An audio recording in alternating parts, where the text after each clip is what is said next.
Now, related to sovereign bond, there is one risk factor which you also know. I hinted you when we were discussing capital account convertibility, so I discussed about the external commercial borrowings, ECB. When limited companies borrow from outside India on commercial terms, such loans are known as external commercial borrowing. Simple. You find in past few years, India's limited company borrowed from external sources huge amount of money. And you can consider them in this way. In between 2000, 2002 to almost 2008, this is the period, UPA 1. Vajpayee a little bit and UPA 1 a little bit. This was a period when you see basically huge amounts of ECB were borrowed by Indian corporate houses due to two reasons. First reason was that interest was low. The loan which they could have borrowed in India, they were costing them more than 3 times higher than the same loan they could be borrowing from outside. If Citibank was lending DLF housing loan at 2.25% per annum, the HDFC Bank of India Housing Finance Company was lending the same money at around 7.5%. The first attraction was interest. Clear? It means that if they are getting loans suppose at 2.5% per annum in USA, and in India they will get it at 7.5%. So you find a direct difference of 5%. What does it mean? During times of servicing, suppose loan has 10 year of 3 year, 4 year or 5 year, suppose 5 year. अब they calculate कि if in next 5 year rupee depreciates against dollar up to 5%, even then this loan is not costly. They went for that. Till 2008, surprisingly, rupee remained appreciating. अब suppose कि per annum appreciation was around 4%. So 4% benefit here and 5% here, 9%.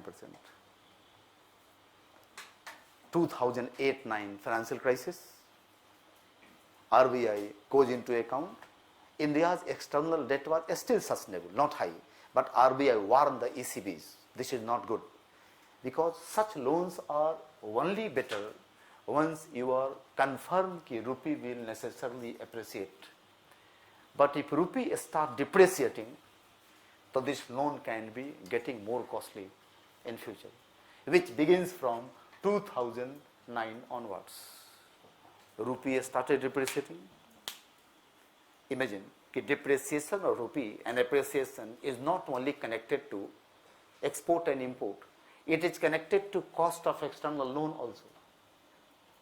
See the challenge over there. If you are heavily debted country and if you allow your rupee depreciate, so servicing external loans will be getting too challenging.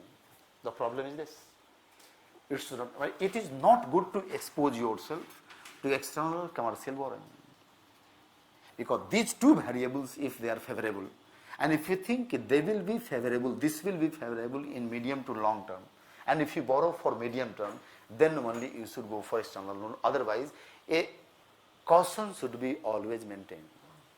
To the extent government of India is concerned, is government of India thinking that in coming years rupee will appreciate? If rupee is going to appreciate in coming years, so what will happen to Indian exporters? Export will fall down. India might import even more. The challenges, government of India has not given any hint. But there are certain logics due to which government of India has decided to go for issuing sovereign bond over there.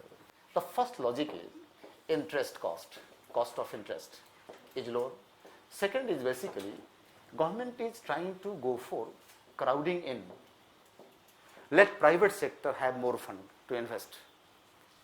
Because investment, whether it is done by private sector or public sector, both are considered investment and they are considered growth promoting events.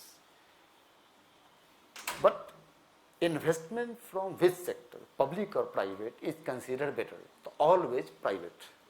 The government is preferring कि private sector should be promoted to invest more and more, and against crowding out, because when government drains financial system more, that creates a problem that is known as crowding out. Rather, government should be involved in crowding in. Okay. The third variable is basically कि still India's sovereign debt, sovereign here I mean sovereign external debt.